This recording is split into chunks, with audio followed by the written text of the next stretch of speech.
Now on Spectrum Bay News 9. This is a spree killer. This guy needs the death penalty if there's ever been a person that needs the death penalty. A murder suspect caught in Polk County. He's accused of killing 3 people crossing state lines. We have the latest on his arrest. Plus, the MSD Public Safety Commission is meeting today. We'll break down the topics that will be discussed regarding school safety. Leading up to tonight's debate, 12 Democratic candidates for president will face off on stage in a crowded showdown.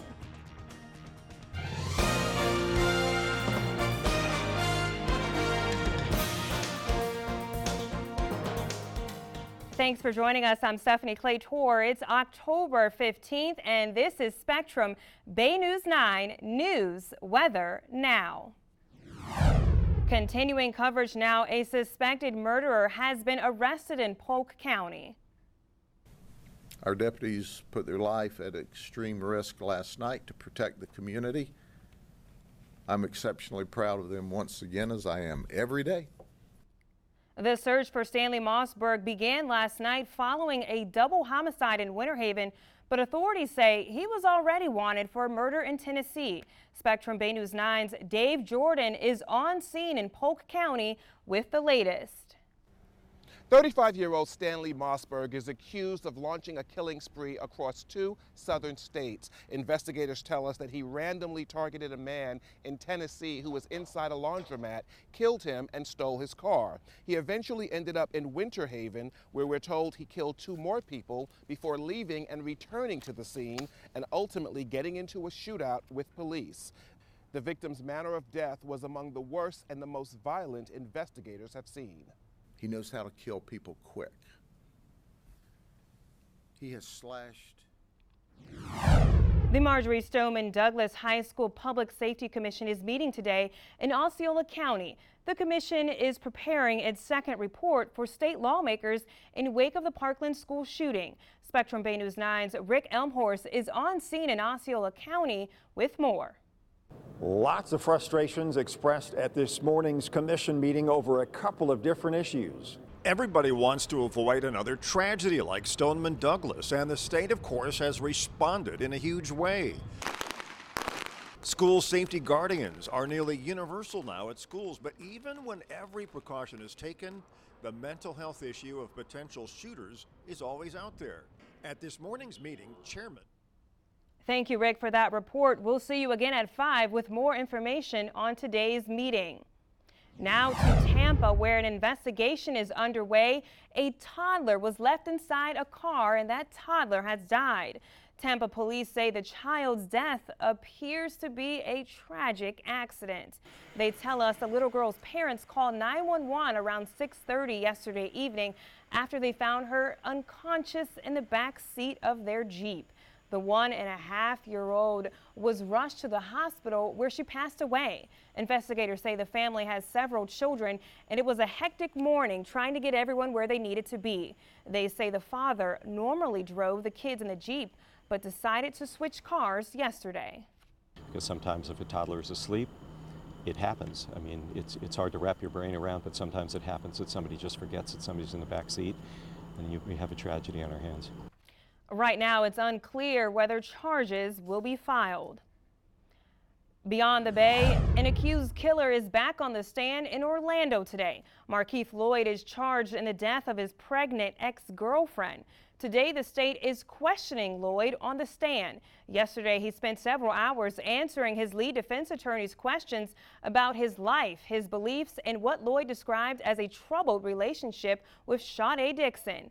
Investigators say he killed her in December 2016, then went on the run. Lloyd is also accused of killing an Orlando lieutenant. That will be a separate trial. Michelle John Chuck, the mother of John Chuck, could spend the next 2 years in prison.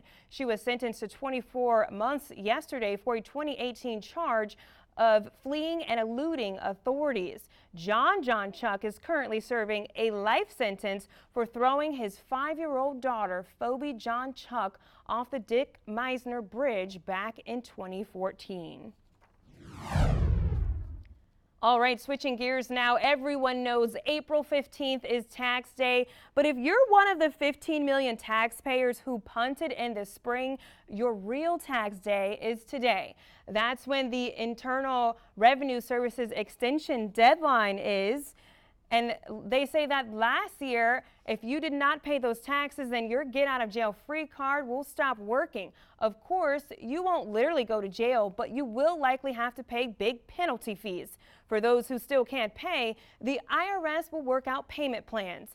A few special exceptions exist for certain situations, like people who have dealt with natural disasters. The first time penalty abatement program also helps some taxpayers who don't have histories of paying late.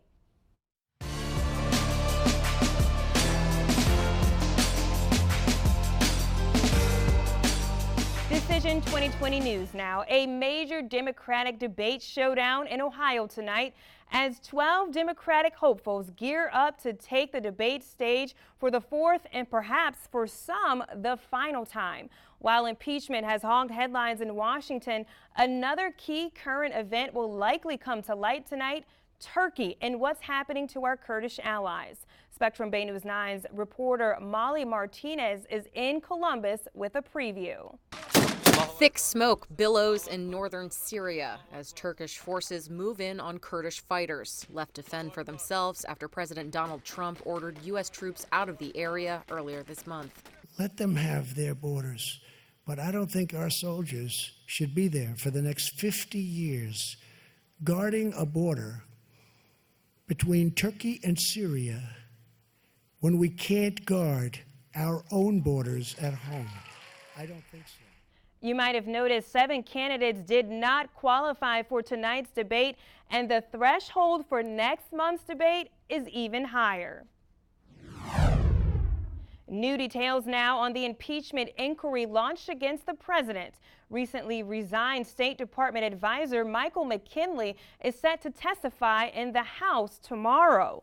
That's according to 2 congressional sources. McKinley stepped down last week. His testimony is part of a busy week for the committees leading the House impeachment investigation. 5 current and former administration officials are expected to appear on Capitol Hill this week. Still ahead on Spectrum Bay News 9, who gets the credit for the Cuban sandwich? We'll explore the origins of the Tampa Bay staple as we celebrate the last day of Hispanic Heritage Month. Stay with us.